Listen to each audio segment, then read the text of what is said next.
We have breaking news in the NHL regarding the offer sheets tendered to two Edmonton Oilers restricted free agents. The decision is in. We'll go over the decision and what it means for both clubs coming up next. So welcome back to another video here at Top Shelf Hockey. As I mentioned, we have the offer sheet decisions on the Edmonton Oilers RFAs, Dylan Holloway and Philip Broberg, who both signed offer sheets for significantly more money than they were negotiating or talking about with the Edmonton Oilers with the St. Louis Blues. We have word that the Oilers have decided not to match these contract offers, so Holloway and Broberg are now members officially of the St. Louis Blues. They signed both 2-year deals. Philip Broberg at just over $4.5 million. That will require a second-round pick to be transferred to the Edmonton Oilers. And Dylan Holloway, $2.29 million.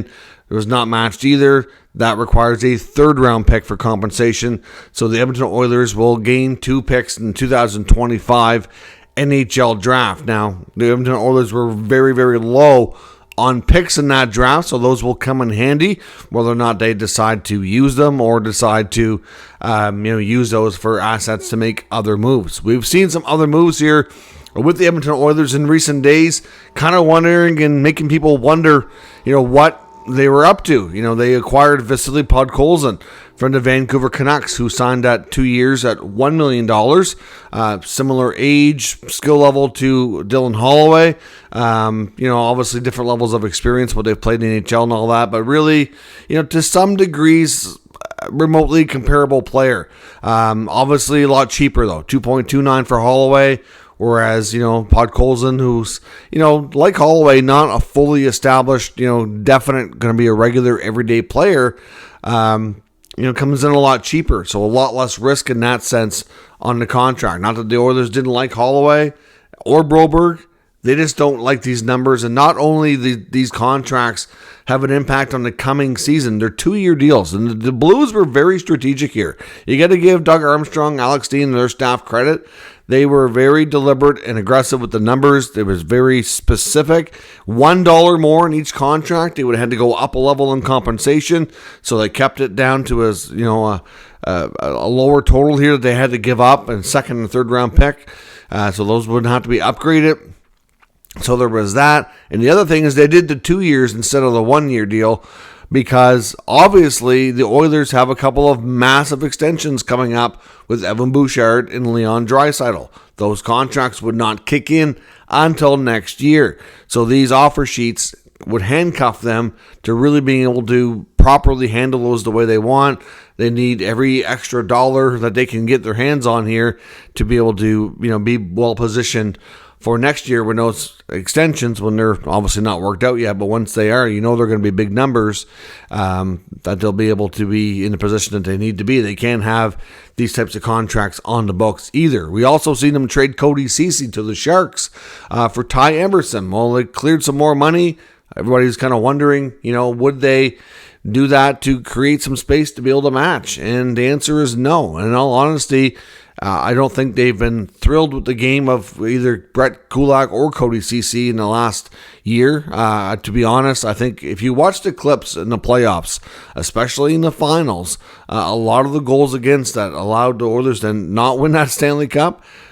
Brett Kulak, to me, was just as much at fault as Ceci. He really was. But at the end of the day, both of them, I think they saw an opportunity to save money and maybe upgrade. Ty Emerson might be a low-key, cheaper version of a defensive right shot D that can actually play third pair minutes for them. I don't know if there's going to be other moves. So either way, I think that might be a sneaky good pickup long term. He's still young and fairly unestablished, but the reviews on him in the AHL and his brief NHL experience has been pretty decent. So there's potential there. So they get a much cheaper right shot D than Cody Ceci, who might be better defensively. Time will tell, but it looks like that. And then with these extra picks coming in, there's some people speculating that the Oilers may have other moves kind of in the hopper here that we may not know about yet, that there could be other things coming. Plus, Evander Kane's status is not quite clear, but it's believed he's going to have surgery here coming up anytime and likely end up on long-term injury reserve for several months of the regular season. Obviously, they can be over the cap and whatever by 10% in the offseason. We know that they can obviously go over the cap by the LTIR amount if Kane ends up in that predicament, which we believe he will.